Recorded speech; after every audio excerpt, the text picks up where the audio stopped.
Yang pertama adalah itima, suka ngumpul, zikir berjamaah, khotaman, manakiban, itu itima. Maka ikhwan, kalau sudah ikhwan ditalkin zikir, ya harus kumpul dengan ikhwan yang lainnya. Yang baru ditalkin, ya harus juga kumpul dengan ikhwan yang sudah lama ditalkinnya. Agar supaya apa? Paling tidak nanti ada penyeragaman amalia.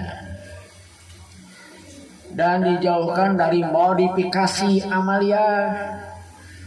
Karena biasanya yang suka modif ini ikhwan yang tara gaul, tidak pernah gaul dengan ikhwan yang lain, akhirnya terjebak dengan pola modifikasi amalia. Ini kalau begini enaknya begini ini gitu.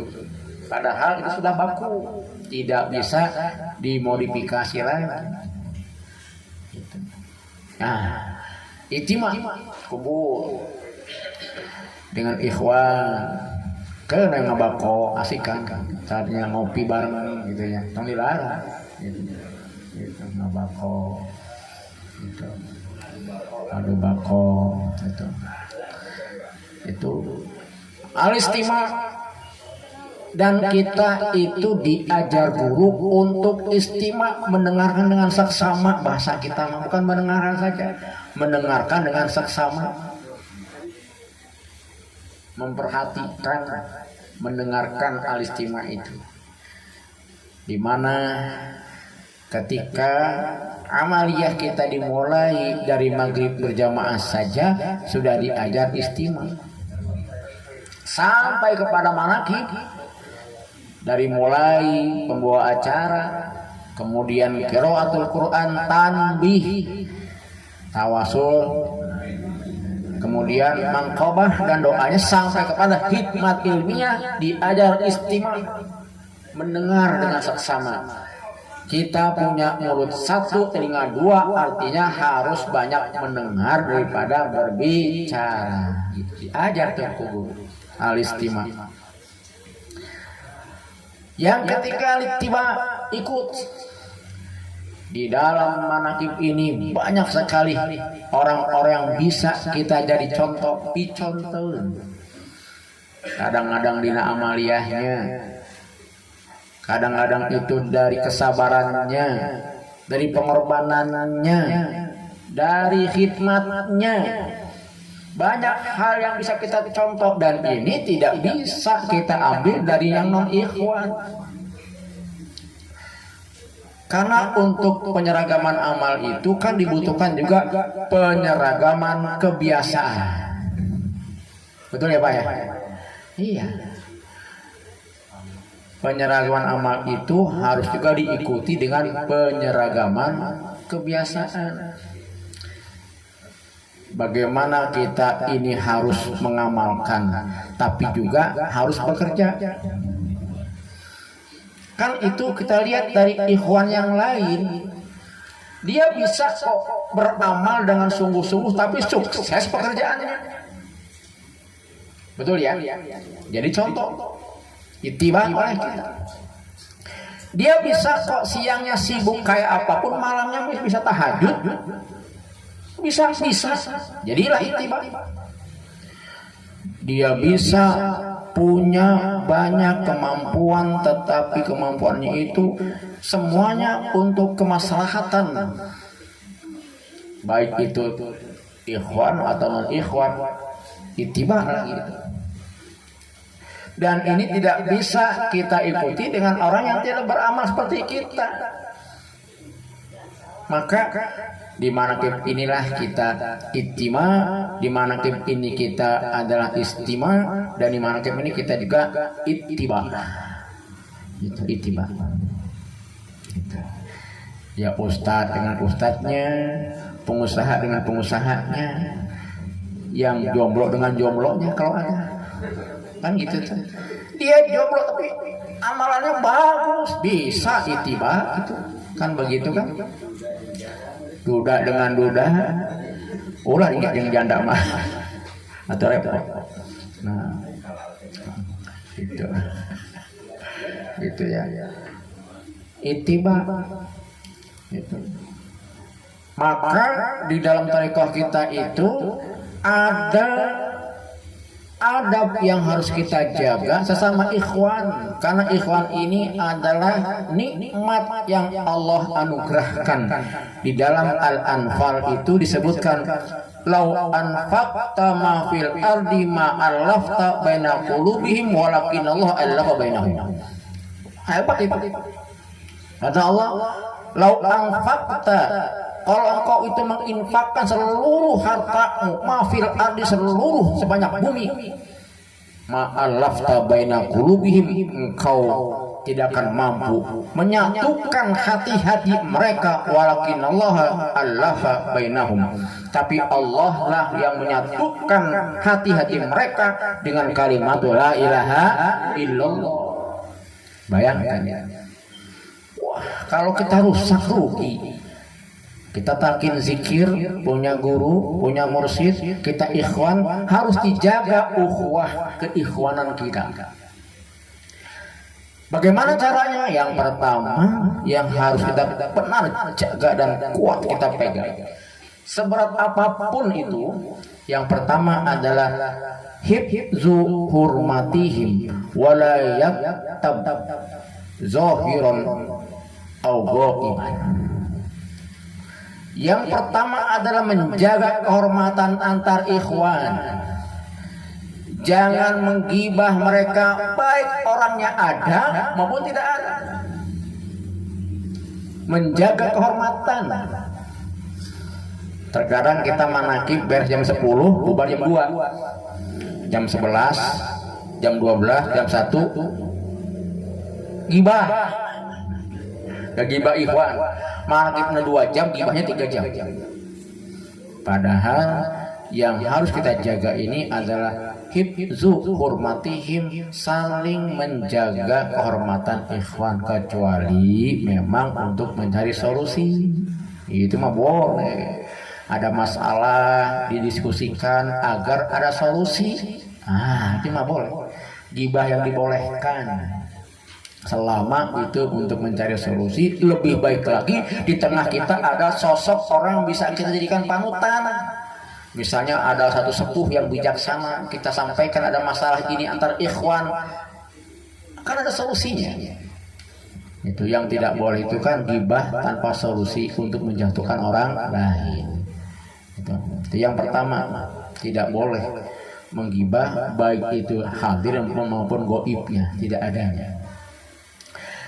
Yang kedua itu i'tiqadu kamalihim, meyakini kesempurnaan ikhwan kita, wa safati qulubihim, dan kebersihan kalbunya. Berat kan kira-kira? Berat. Itu. I'tiqadu kamalihim, meyakini tentang kesempurnaannya. Ya sempurna apa saja? Sikapnya, perilakunya, rumah tangganya, hartanya, pekerjaannya, semuanya, ilmunya. Wa safati qulubihim, dan juga kebersihan hatinya.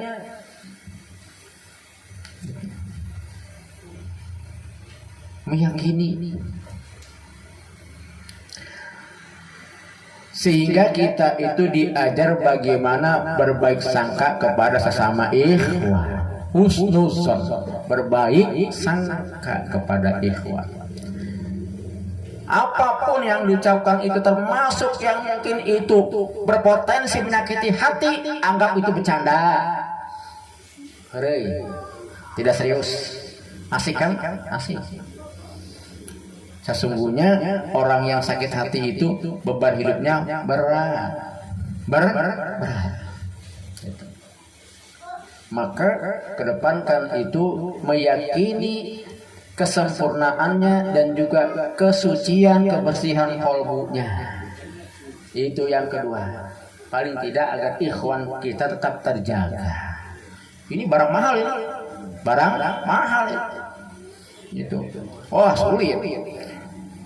Kalau sudah ikhwan kan sebenarnya apa yang kita sudah hafalkan, apa yang sudah kita ketahui menjadi berharga semua. Contohnya Al-Fatihah saja yang gampang. Sebelum talqin zikir Al-Fatihah berpahala. Setiap hurufnya berpahala. Tetapi ketika ditalkin zikir Fatihah kita dijasahkan oleh guru. Wah, itu nilai Fatihah kita sudah berbeda dengan Fatihah sebelum dijasahkan guru. Belum kulhunya, belum palaknya, belum binasnya, belum alam nasrohnya, belum semuanya. Padahal dulu kita sudah hafal. Sholat kita sudah tahu, rawatib juga sudah tahu, duhanya juga insya Allah sudah tahu, sudah kita amalkan. Tetapi setelah dijasahkan oleh guru, nilainya sudah berbeda, bro. Sayang dirusak, maka itu dibutuhkan. Yang ketiga itu adalah al-hikmah lahum, hikmat kepada ikhwan. Hikmat, tahu hikmat bu? Apa hikmat itu? Kita bantu dengan penuh kerendahan hati. Itu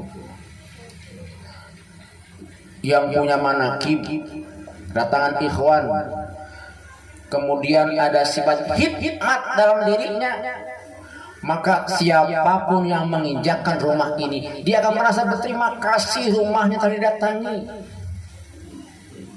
Disiapkan kopinya, airnya, rokok katanya. Rokok waktu besek disiapkan.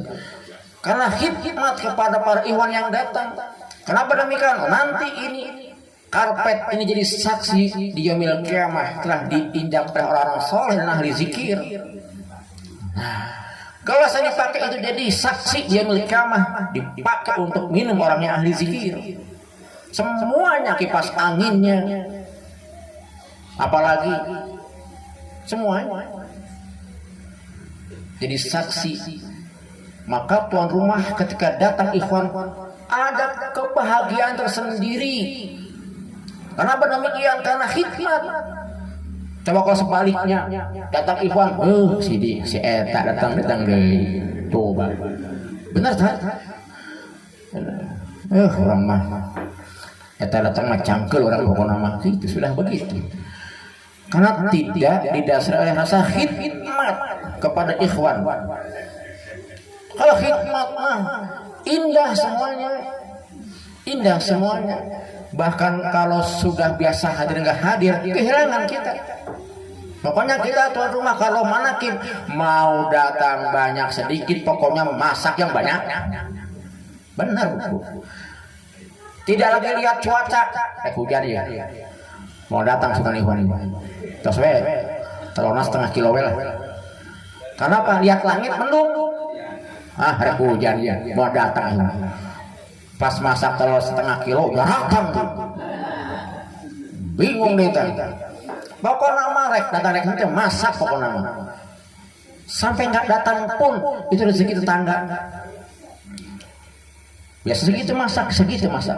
Berarti kalau saat ini manakib di sini ternyata lebih banyak ikhwannya yang biasanya itu segini cukup, naikin lagi. Ternyata bulan depan lebih sedikit, sisanya banyak, bagikan tetangga. Itu karena hikmat sih kepada ikhwan, Dan insya kalau begitu nggak akan berkurang rezekinya. Yang banyak kurang rezekinya itu adalah yang tadi itu. Itu. Ketika manakib ini kurang, itu kurang, diluruskan dulu kehikmatannya kepada ikhwan. Itu. Apa yang terakhir itu bu? Tawadu, cara mau duit, tawadu kepada ikhwan. Itu mungkin ketika kita di luar mungkin dihormati, mungkin ketika jadi tuan rumah mah ya kita harus benar menghormati. Yang datang itu tawadu, itu ya tawadu kepada ikhwan. Insyaallah nanti ceramah kedua akan lebih panjang lagi bahasnya. Ini saja. Assalamualaikum warahmatullahi wabarakatuh.